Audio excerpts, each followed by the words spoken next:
Imagine building a successful business, trusting it to your spouse, only to find out they've taken over and married someone else behind your back. What would you do? How do you even begin to recover?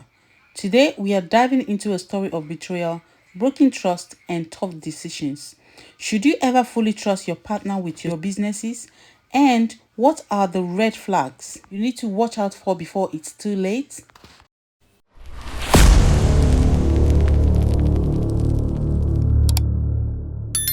I had my life planned out.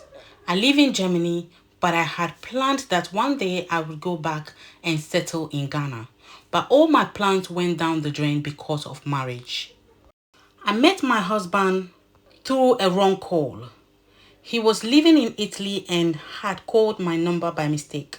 Since then, we became friends. We would talk and console each other.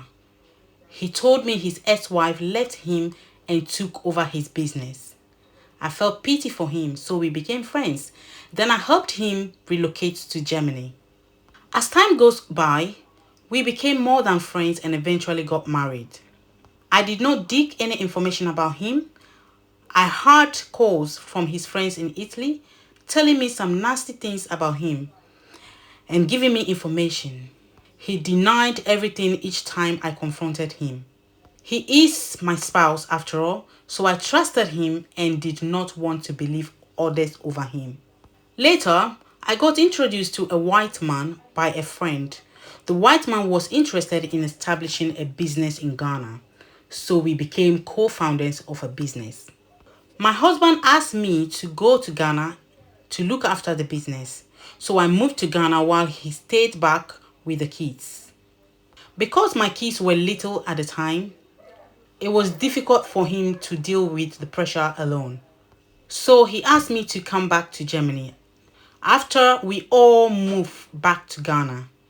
In Germany, the kids belong to the government. So I had the obligation of bringing them back every 3 months to update them of the kids and that they are in school and are doing well. This was a lot of expenses. So my husband convinced me to go back to Germany with the kids. We both agreed and planned that each time the kids are on holiday, we would go back to Ghana to visit. But things changed after a year of being back to Germany. Each time my kids are on break and I tell him that we are coming back to Ghana, he will tell me not to come. He will tell me that the business is not doing well. And that has been the story for 3 good years. Another thing that also changed was that we weren't communicating anymore. Each time I call him, he will be in a car and respond to my call. He will tell me that he's developed pressure and experiences panic attack all the time. Our communication became very limited. However, before I realized, my husband has gotten married to another woman and taken over my business. He was living a good life in Ghana while I was in Germany, struggling with the kids, going up and down with the kids, walking in the rain and taking buses while he's in Ghana enjoying with his new wife. We did not have any issues prior to this. Everything was okay and I respected him as my husband. Despite everything, I was still respecting him, and I had complained from my co-business partner that my husband was disrespecting him and telling everyone that he was the boss of the business. My co-business partner also said that he would disregard any of his complaints and his ideas and making all the employees to disrespect him as well, and he didn't want to work with me anymore. With all these reports, I should have seen the betrayal coming. Well, I guess I was blind. At the end of the day, I felt everything was orchestrated. I felt it was all planned. He knew me very well. He knew who I was. He wanted to come to Germany. I felt he's been talking to someone about me and that person might have given him my number. He then intentionally called me claiming that he called the wrong number. This is the story of a Ghanaian high life musician, Queen Emma. In her own words, she said, "The man or woman you marry can make your life miserable or better." She also said it was him who left the ex-wife and him who had done nasty things to her. After talking to the ex-wife, they became very close friends. They are now like sisters. So This video is for educational purpose. It's for all of us to learn to be on our guard. Please like this video and share so other people can learn from it in case anybody is going through something similar. Comment down below in the comment section where you're watching from, and if you have experienced anything similar. What do you think went wrong? What do you think Queen Emma should have done?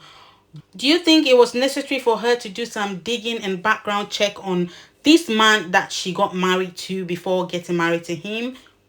And do you think she should have believed his friends? Now that we've heard what went down with Queen Emma, it really brings up some important questions. When it comes to finances, should you trust your partner with your business accounts, or is it better for each person to manage their own?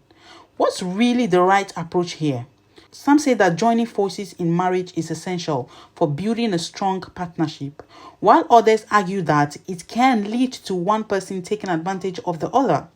It's a tough balance. If you share everything, you risk someone being selfish. But if you keep things separate, you might be seen as not being family-minded or committed to togetherness.